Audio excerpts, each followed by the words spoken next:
I just made. It's out of a tote bag from Icon for Hire. Yeah, I'm excited about that. Hey guys, it's Caroline, and today I'm going to talk about communications with professionals and teachers. This video is part of a 3-part series, and if you didn't see the other one, I recommend that you go back and watch my video on communication with parents. When you're trying to communicate with someone in a professional atmosphere, even if you're not in a professional atmosphere, it can be really intimidating. Today I spoke to someone who helps high schoolers get ready for job interviews, and I asked him what he saw as the most common problem that teens have when they're trying to communicate. He said that a lot of the times in those situations, teens just don't seem confident. What you need to do is go into a job interview or any professional setting knowing what you stand for, what you're going to do, and why you're there. In those situations, if you're in an interview, they're inevitably going to ask you your strengths and weaknesses. So have one of those prepared for each. And I would recommend that you give your strengths first because that presents them in a more positive mindset for you.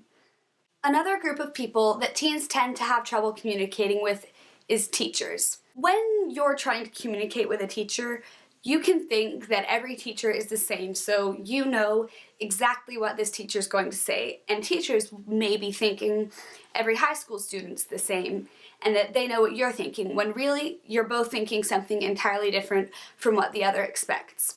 Another dividing wall between teens and teachers is that since you don't spend a lot of time with each other, you don't know each other's opinions on things, and so you can kind of step on some toes in that situation. I'm really guilty of that. I'm horrible about that.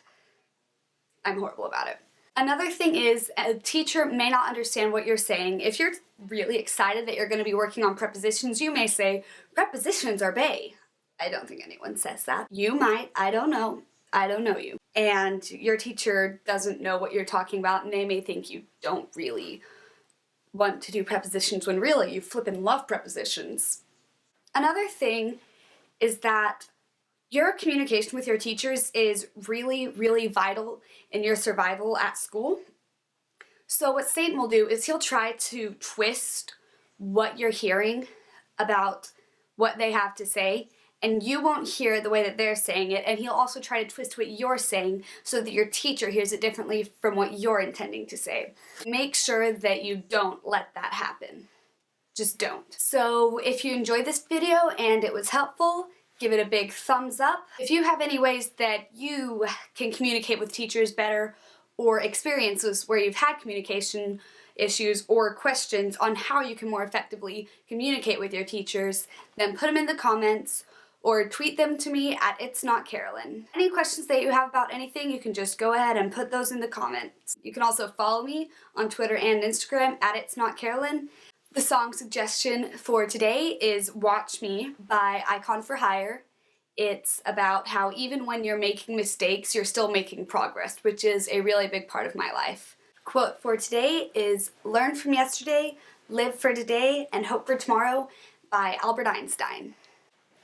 It means never give up or discount any experiences that you have, and continue to make sure that you do have positive experiences in the future. And even if you don't have them, then think about them in a positive light and you'll turn out great. Have fun, change the world.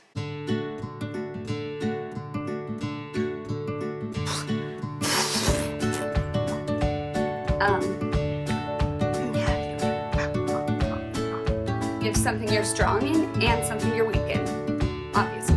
With people, teens tend to act... Adults